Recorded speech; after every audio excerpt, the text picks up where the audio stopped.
Hey everybody, welcome to the channel. My name is Dustin. We're going to be building this gaming PC today using the parts in the description below. If you have any questions, please just ask. If I can help you, I will. Alright, let's get started.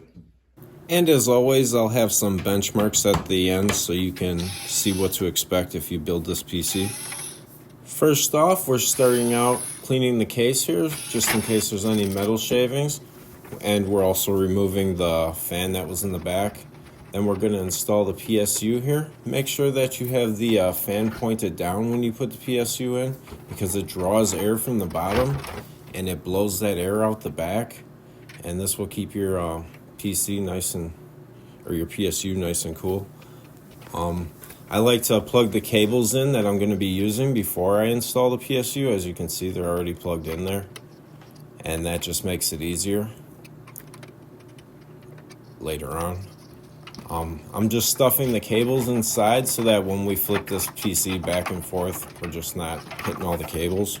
Now with this motherboard, I'm going to be installing an Intel CPU bending bracket, and first I'll have to remove the Intel ILM.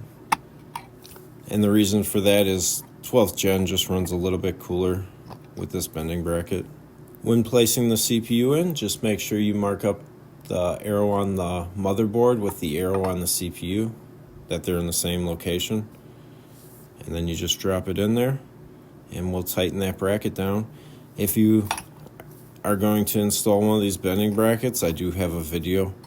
I'll put the link in the description. As you can see, we're working on cardboard today. Make sure you're working on some kind of non-conductive surface, preferably with some kind of give to it, so when you press down, you don't hurt the motherboard. Also, make sure you're grounded or are grounding yourself periodically. Next, we'll be installing the SSD, and this goes in on a 30-degree angle, and I like to run the screws down evenly. There could be a film cover on the heatsink. Just make sure you remove that. And I like to get them both started and then tighten them down slowly until they're all the way down. The SSD we're going with is just a 1 terabyte 3.0. It's perfect for gaming. You really don't need anything faster than a SATA for gaming.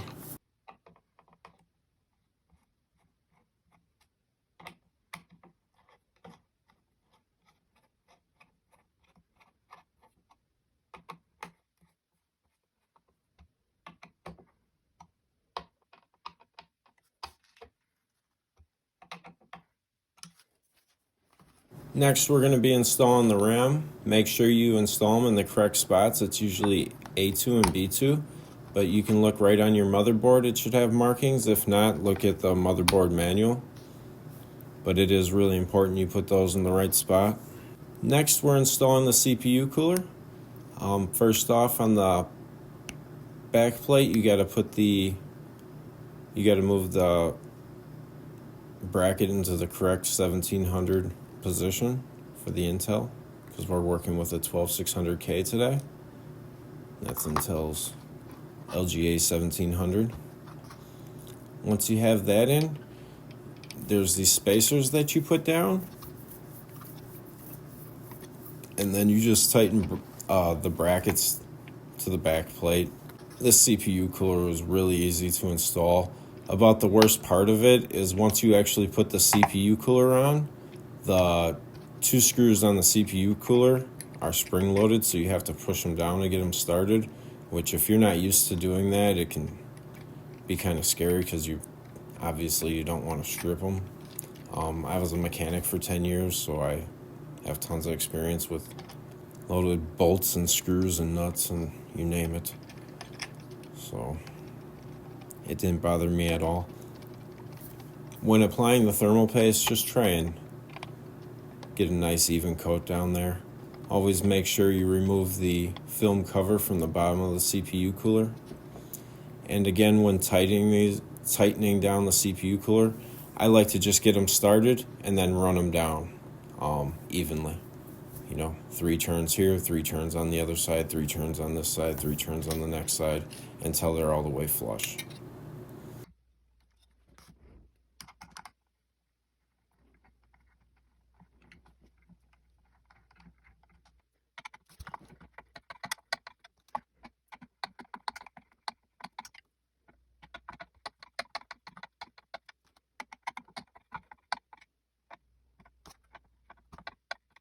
Next, we're going to be putting in the motherboard. If your motherboard requires a backplate, put it on before you install the motherboard. Also, make sure that your standoffs are in the correct location so that your screws all line up. Your motherboard should have 9 screws. That's typically what they have. That's what this one has as well. And again, just like the CPU, just like everything else, you start all the screws first and then you run them down. The reason for that is you won't get binding then. None of the screws will bind on you. You won't have any weird issues trying to start the screws. So start them all and then run them down. I like to work from the inside out when I'm running them down, but that's just an old habit from being a mechanic.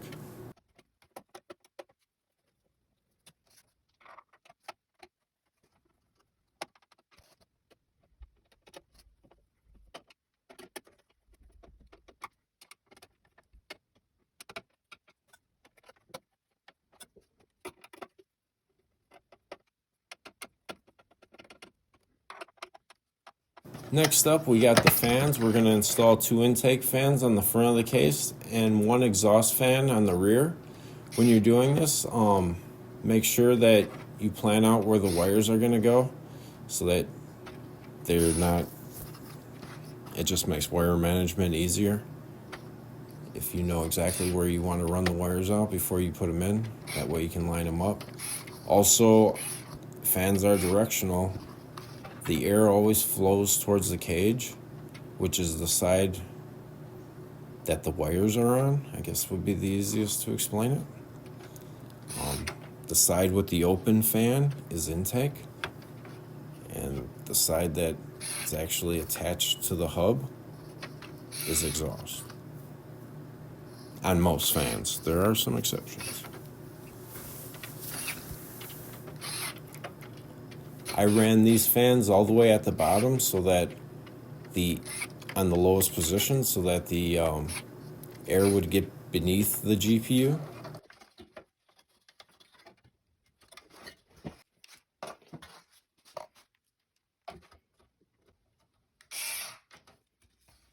Next up, we got wiring. To hook up your front panel, you're going to want to refer to your owner's manual, like I am right here, and it makes it real easy. I always like to pull the wires all the way through, just so I have maximum room to work with. It just makes things easier. You're not struggling. If you're not sure which side's the negative, on the back of the plug there'll be an arrow. The arrow is for the positive, the other side's the negative.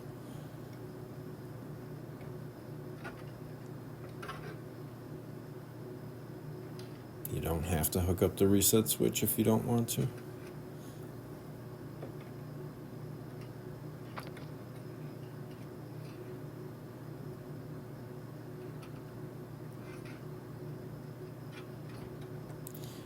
When running wires, always try and have a plan in place. Try not to cross wires if you can.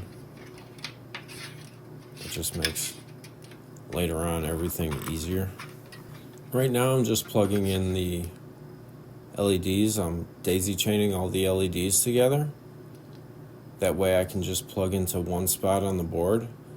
There are only 4 LED devices on this, which you can daisy chain at least 5 together on this motherboard, so it's fine.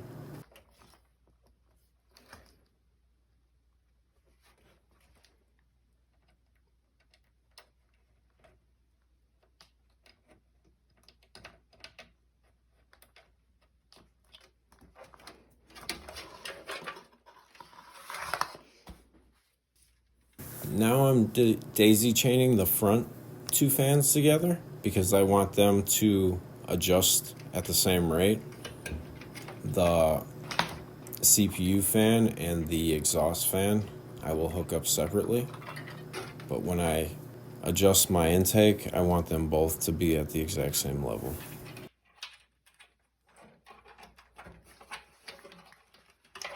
I always try and plug in things on the bottom of the motherboard if possible, because the GPU will hide most of those wires.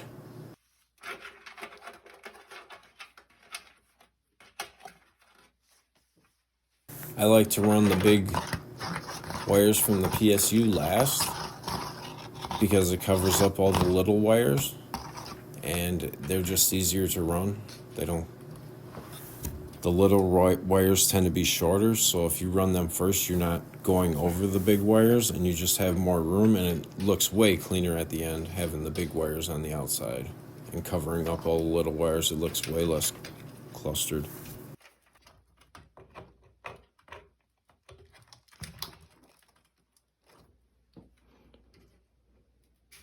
When you're working the wires in the back of the case, just follow the natural layout, you know? It doesn't need to be perfect. You're probably never going to look at it again anyways. But I would at least get it looking decent so that if you do have to look at it again, you can find the thing that you're looking for. Because if you're back there, it's probably for a reason, and it's probably going to involve wires. So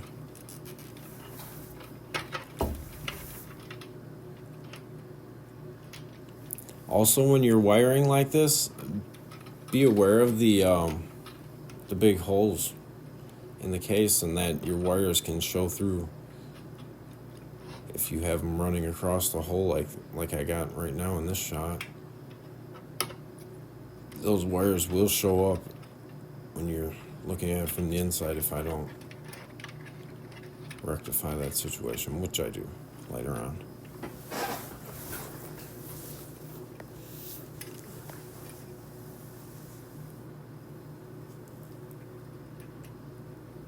And I ran the PSU cables last because the PSU's not in yet. And the reason the PSU's not in yet is because all those wires you're trying to plug into the bottom are going to be real difficult if you have the PSU in already. Or the GPU, I mean.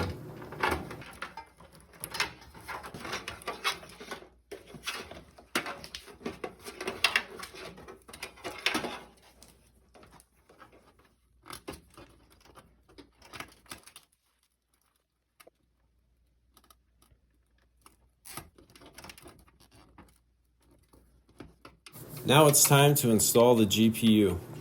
We got a 6750 XT from XFX.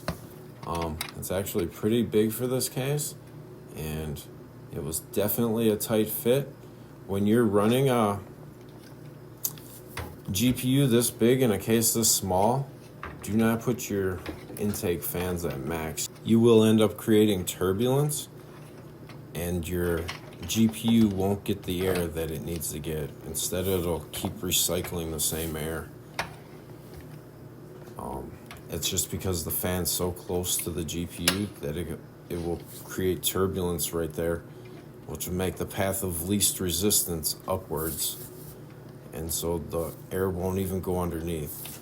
So when it's this close, I never put the fans above 50%. When you're setting the GPU down in there, just make sure it's lined up. When I tighten the screws, I like to push the GPU up as far as I can while I'm tightening them, so it stays up there. Again, I'm just going to clean up these wires and make them look real nice, then zip tie them so that you can't see the extra ends on them. 3 fans is overkill for this GPU, so the fact that it's in this small of a case, it'll still be okay because it's the cooling system on its way overkill. Now we're installing the GPU bracket. You want to loosen it in the back, then you want to hold it up against the GPU and then tighten the 2 screws back up. And you want to make sure that bracket's not hitting the fan that's off to the side and just supporting the GPU and nothing else.